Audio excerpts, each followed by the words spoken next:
అదే RTV app వార్తల్ని క్షణాల్లో చదివే అవకాశం ఉంటుంది. ఒక న్యూస్ పేపర్, ఒక టెలివిజన్ ఛానల్ మీ చేతుల్లో ఎప్పుడూ ఉంటాయి. 2019లో వైసీపీ పార్టీ రాష్ట్రంలో అధికారంకి వచ్చిన తర్వాత పలాస నియోజకవర్గంలో సామాన్య కార్యకర్త నుండి ఆ నియోజకవర్గానికి ప్రాతినిధ్యం వచ్చినటువంటి గౌతు శిరీష్ను మానసికంగా హింసించినటువంటి ఈ నేపథ్యంలో తొలి జాబితాలో టికెట్ రాకపోతే తుది జాబితాలో టికెట్ వచ్చినటువంటి గౌతు శిరీష ప్రస్తుతం అంతా ఉన్నారు. చూస్తే కనుక 5 ఏళ్ళుగా అనుభవించినటువంటి ఆ నరకం కంటే మొదటి జాబితాలో పేర్లేదు ఆవేదన మాత్రం మిమ్మల్ని వెంటాడు. లేదండి, మీరు చెప్పింది చాలా తప్పు. మీరే స్టేట్మెంట్ ఇచ్చేసి మమ్మల్ని మీద తోసేయకండి దయచేసి. గౌతు కుటుంబానికి ఎప్పుడు తెలుగుదేశం పార్టీ మొదటి జాబితా ఇచ్చినా ఆఖరి జాబితా ఇచ్చినా అదే గౌరవం ఇస్తూనే ఉంది.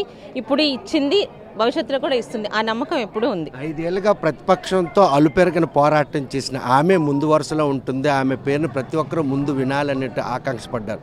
కానీ ఆ రోజు వారి ఆవేదన మాత్రం ప్రతి ఒక్కరి కళ్ళల్లో చూశాను, నేను ప్రత్యక్షంగా ఉన్నాను.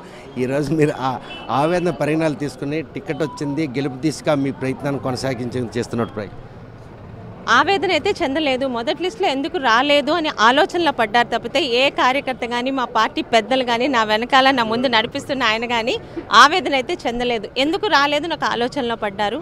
బట్ వాళ్ళు అనుకున్నట్టే తెలుగుదేశం పార్టీ, చంద్రబాబు నాయుడు గారు గౌతు కుటుంబాన్ని మొదటి నుంచి పార్టీలు మారకుండా ఎటువంటి తన మీద ఒక్క చిన్న తప్పులు కూడా లేకుండా ముందుకెళ్ళిన శివాజీ గారి కుటుంబానికి ఎప్పుడూ ఆ గౌరవం ఇస్తూనే వచ్చారు. అలాగే కూడా అనుకునే విధంగా ఇప్పుడు కూడా టికెట్ ఇచ్చారు. అయితే ఈ 5 సంవత్సరాల అప్పలరాజు గారు కానీ ఆయన సోషల్ మీడియా కానీ వాళ్ళ వెనకాల ఉన్న పార్టీ కానీ నా మీద చేసిన ఇబ్బందులు కానీ దాడులు కానీ నేను తట్టుకున్నానంటే కారణం నా పార్టీ కార్యకర్తలు, నా పార్టీ పెద్దలు. ఒక ఆడపిల్లైనా నీ వెనకాల మేము ఉన్నామన్నారు, నీ మీద నాకు నమ్మకం ఉందని నా మీద నాకు నమ్మకాన్ని కలిగించారు. ఈరోజు అదే నమ్మకంతో చంద్రబాబు నాయుడు గారు కూడా టికెట్ ఇచ్చారు. అప్పలరాజు గారు చేసిన ఈ 5 సంవత్సరాల హెరాస్మెంట్ నన్ను ఒక విధంగా చాలా బలంగా మార్చింది. రాష్ట్రంలో శిరీష పోరాటం చేయగలదు, చేస్తుంది. ఒక మంత్రి కాదు కదా, ఎవరినైనా ఎదురిస్తుందని రాష్ట్రంలోని అందరికీ తెలిసేలా చేసింది. అదే ధైర్యంతో, అదే నమ్మకంతో ఎన్డీఏ తరఫున 2024 మే 13 జరుగుతున్న ఎన్నికల్లో తర్వాత రాబోతున్న రిజల్ట్తో కూడా పలాస నియోజకవర్గం తరఫున నా మీద నమ్మకంతో ఇచ్చిన చంద్రబాబు నాయుడు గారికి తెలుగుదేశం పార్టీని గెలిపించి పలాస నియోజకవర్గం మీద తెలుగుదేశం జెండాని ఎగిరేసి అక్కడ ఆయనకి బహుమతిగా ఇవ్వాలని డిసైడ్ అయ్యాము. 5 ఏళ్ల పాటు అలుపెరగిన పోరాటంగా ఒంటరిగా చేసినటువంటి శిరీష్కి ఈరోజు బీజేపీ, జనసేన 2 కలిసి వచ్చాయి. అక్కడ మీరు అనుకున్నటువంటి వ్యూహం ఫలించి రేపు పలాసలో మరోసారి టీడీపీ కంచుకోటగా ప్రూవ్ చేసేందుకు అవకాశం ఇవి దోహదపడతాయి. ఒకటి, పోరాటం ఒంటరిగా చేయలేదు. పోరాటం తెలుగుదేశం పార్టీ కుటుంబంతో కలిసి చేశాను. అందుకని ఈరోజు కుటుంబాన్ని అంతటికి కూడా అర్ధరాత్రి నేను రోడ్డు మీద నిల్చున్నా ఈరోజు ఒంటరిగా నిల్చోలేదని నాతో పాటు నా పెద్దలు, నా కుటుంబ సభ్యులు ఉన్నారు.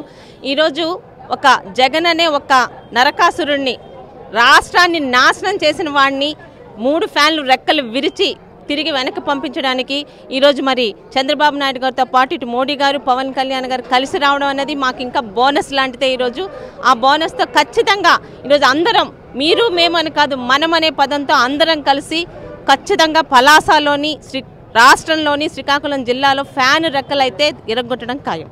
చూస్తే కనుక ప్రస్తుతం 5 ఏళ్ల పాటు అలుపెరగిన పోరాటం చేసినటువంటి ఆమె మాత్రం ఆయన టికెట్ ఆలస్యంగా వచ్చిందన్నటువంటి ఆవేదన కంటే ఎందుకు అలా సమయానికి రాలేదన్నటువంటి ఒక దిగులు మాత్రం అంటే, కాకపోతే నాయకులందరూ కూడాను ఈరోజు తన వెంటున్నారు.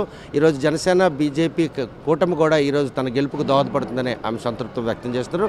రేపు రానున్న 2024 ఎన్నికల్లో పలాసతో పాటు జిల్లాలో ఫ్యాన్ హవాను పూర్తిగా 3 రెక్కలు విరిచేసి రాష్ట్రానిలో కూటమి గెలుపుకు మాత్రం తనంతగా తాను కృషి చేస్తానని శిరీష్ స్పష్టం చేస్తున్నారు. వీడియో జర్నలిస్ట్ రామకృష్ణతో సత్యం, RTV శ్రీకాకుళం. మరిన్ని వీడియోస్ కోసం ఛానల్ ని సబ్స్క్రైబ్ చేయండి. లేటెస్ట్ అప్డేట్స్ కోసం వాట్సాప్ ఛానల్ ని ఫాలో చేయండి. అండ్ లింక్ డిస్క్రిప్షన్ లో ఉంది.